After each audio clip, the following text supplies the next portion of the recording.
Selamat pagi saudara-saudari yang dikasih Kristus. Mari kita mengawali hari baru dengan mendengarkan firman Tuhan yang diambil dari Injil Markus bab 1 ayat 7 sampai dengan 11. Tuhan bersamamu. Inilah Injil suci menurut Santo Markus.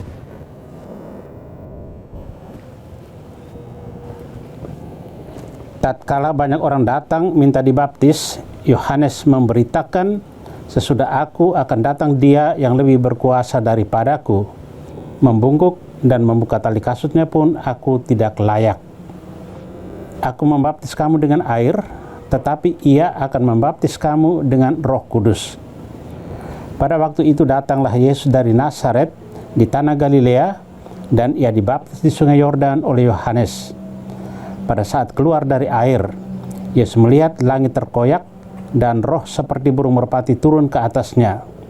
Lalu terdengarlah suara dari surga, "Engkaulah anak yang kukasihi, kepadamulah aku berkenan."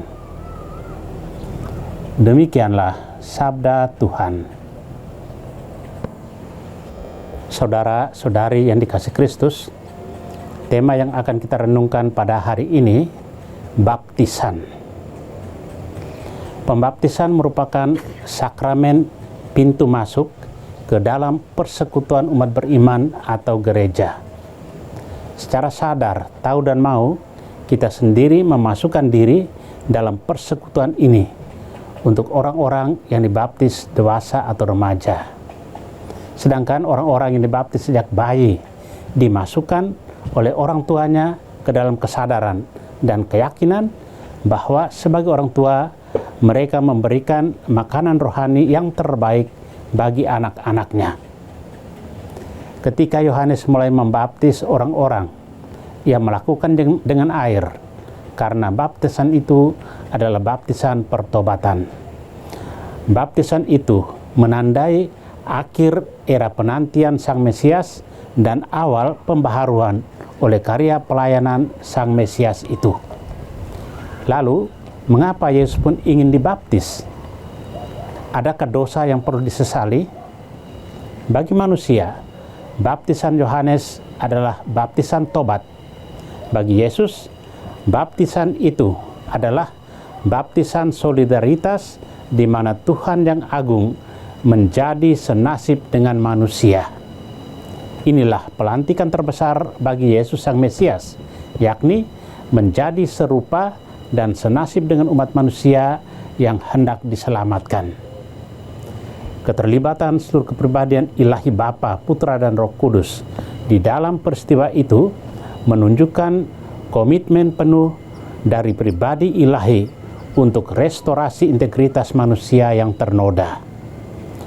Komitmen ilahi ini yang perlu kita tanggapi lewat iman dan pelayanan kepada sesama. Saudara yang terkasih, apakah pembaptisan Tuhan kita Yesus Kristus membawa kesadaran baru untuk memahami pembaptisan yang telah kita terima sendiri? Kesadaran ini bukan sekedar mengingat lagi janji baptis yang kita ucapkan dulu, tapi mengumpulkan modal yang cukup dari diri sendiri berdasarkan rahmat yang sudah kita terima dari Tuhan. Baptis seharusnya membuat kita berpikir dan bekerja untuk sekarang ini dan nanti.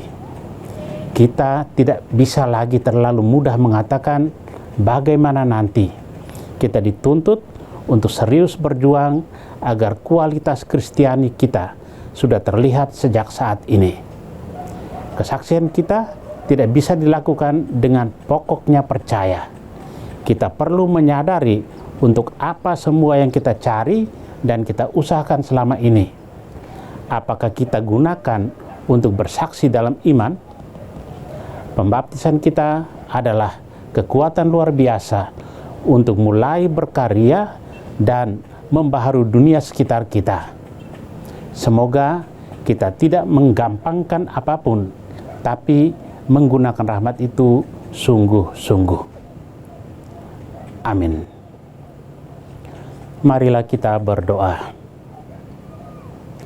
Tuhan, pagi ini kembali kami naikkan syukur dan permohonan. Terima kasih sudah menjaga kami saat tidur maupun bangun. Terima kasih untuk udara sejuk dan segar pagi ini.